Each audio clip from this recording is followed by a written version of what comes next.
Il faut bien voir que le Maroc est un vieil État-nation. Vieil État-nation, une simple référence permettra de mettre en évidence cette idée. Quand Hugues Capet est élu roi de France en 987, la monarchie marocaine a déjà quasiment 2 siècles d'existence. Donc c'est un vieux royaume, un vieil empire, et ce vieux royaume, ce vieil empire, a été très largement amputé pendant la période coloniale. Le Maroc était en décadence au XIXe siècle, et il a été amputé à l'est et au sud. Amputé à l'est très largement par la France, lorsque la France a constitué l'Algérie. Et la France a poussé vers l'ouest les frontières de l'Algérie, et ce faisant, les frontières du Maroc ont reculé. Et le Maroc a été ensuite très largement amputé vers le sud.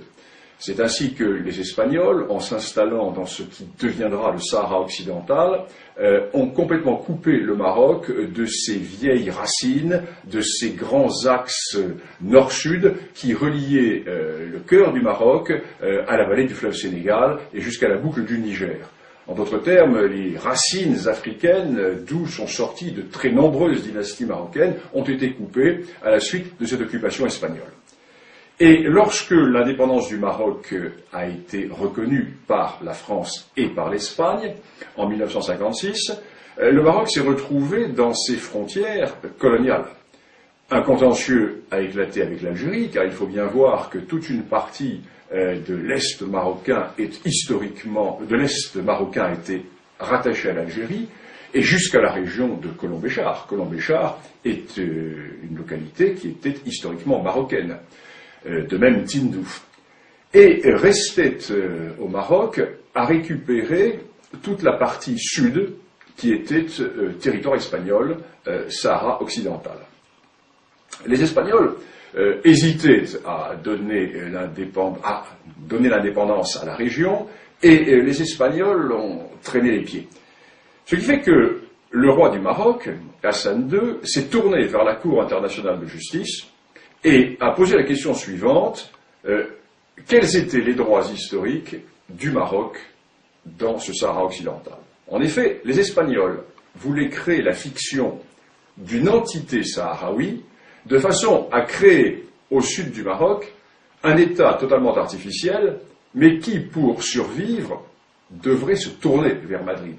Donc, les Espagnols comptaient rester par le biais de cet État fragile, dépendant de l'Espagne. Quant à l'Algérie, qui a toujours nourri une certaine, je ne dirais pas une certaine jalousie, le terme serait trop fort, mais une certaine envie vis-à-vis du Maroc. Pourquoi? Ben, nous sommes là au cœur de la grande question du Maghreb. Il y a un État-nation dans le Maghreb, c'est le Maroc. La Tunisie également. Mais l'Algérie n'a jamais existé. L'Algérie est une création française. Lorsque la France arrive en Algérie, l'Algérie est une dépendance turque, totalement dissociée. Historiquement, il n'y a pas de nation algérienne. Il y a certes un royaume de Tlemcen, il y a certes des entités ici ou là, mais il n'y a pas d'État algérien. Et l'Algérie a toujours nourri vis-à-vis du Maroc une sorte de complexe d'infériorité. Et l'Algérie ne voulait absolument pas que le Maroc puisse récupérer le Sahara occidental. Pourquoi? Mais il suffit de regarder une carte. L'Algérie est un État accroché au littoral méditerranéen du nord de l'Afrique, avec un énorme appendice qui s'avance vers le sud, à travers le Sahara, appendice totalement artificiellement rattaché à l'Algérie par le général de Gaulle, alors que le Sahara n'a jamais été algérien, puisque l'Algérie n'a jamais existé. Et cette Algérie est donc géopolitiquement coincée dans la Méditerranée. Alors que son voisin marocain, qui ne dispose pas de ces richesses, a lui une immense façade atlantique. Et la récupération du Sahara occidental fait que le Maroc se retrouve avec plusieurs milliers de kilomètres de littoral atlantique, ce qui fait que le Maroc est totalement tourné vers le grand large. Le Maroc est totalement tourné vers cet océan des grands contacts océaniques. Ce qui fait que l'Algérie se trouve coincée dans cette Méditerranée, qui est un lac. Il suffit de fermer le détroit de Gibraltar et la Méditerranée est totalement asphyxiée. Tandis que le Maroc, lui, n'a pas cette géopolitique de l'enfermement. Le Maroc est tourné vers le grand large.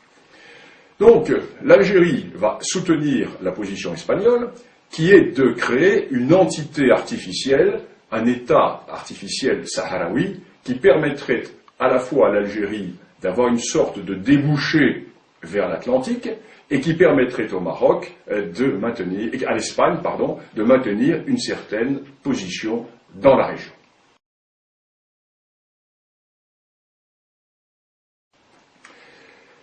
Historiquement parlant, la revendication marocaine est absolument incontestable.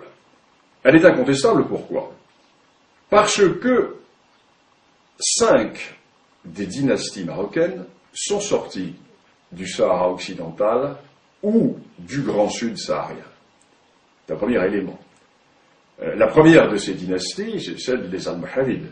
Les Almohavides qui vont du fleuve Sénégal jusqu'au centre de l'Espagne constituaient ce que l'on a appelé l'empire des deux rives, qui était un empire marocain. Je ne vais pas rentrer dans le détail des dynasties marocaines, mais la plupart des dynasties viennent du Grand Sud. Deuxième élément, nous avons les réalités qui étaient les réalités économiques et politiques. Toute la vallée du fleuve Sénégal, la vallée du fleuve Niger, la boucle du Niger, était tournée vers le Maroc. N'oublions pas qu'au XVIe siècle, Tombouctou était une ville marocaine. La prière à Tombouctou était dite au nom du sultan du Maroc. Le pachalik de Tombouctou était un pachalik marocain. N'oublions pas également que les grandes routes transsahariennes qui permettaient de mettre en relation le monde ouest africain avec le monde méditerranéen étaient sous contrôle marocain et aboutissaient dans les grands marchés du sud du Maroc. Nous avons toutes ces réalités qui font que lorsque le roi Hassan II a déclaré qu'en récupérant le Sahara occidental, le Maroc renouait avec les racines d'un arbre dont les feuillages sont tournés vers la Méditerranée, le roi du Maroc avait une image qui était très belle et qui était tout à fait réaliste et qui montrait bien ce qu'était cette réalité. Alors le problème est que en Europe, nous avons toujours cette vision européocentriste, européocentrée, et nous avons également la déformation de l'histoire immédiate. Il est évident que dans les années 1890, lorsque se posa la question marocaine, le Maroc était en état de décadence, en état profond de décadence, et il n'était pas en mesure d'exercer sa souveraineté sur l'ensemble de ces territoires du Sud. Et nous avons cette vision qui est une vision du XIXe siècle. Or, la véritable réalité politico-historique et géopolitique de cette région est largement antérieure au XIXe siècle. Ce qui fait que si nous faisons un peu d'histoire, et c'est l'intérêt de cette discipline, si nous faisons un peu d'histoire, nous constatons que, par le passé, le Maroc, effectivement, avait des droits qui s'étendaient, j'allais dire, bien au-delà du Sahara occidental, qu'il a récupéré depuis 35 ans, car, sans déplaire à nos amis mauritaniens, nous devons également reconnaître que la Mauritanie n'a jamais existé, et que la Mauritanie actuelle a été, du moins dans sa partie nord, très largement une dépendance marocaine jusqu'au début du XIXe siècle, puisque les émirs des tribus du nord de la Mauritanie étaient investis par le sultan du Maroc. Alors nous sommes là dans une réalité tout à fait intéressante qui fait que le Maroc, puissance continentale, se retrouve être une puissance maritime. Et tout le cœur de la question repose à Alger.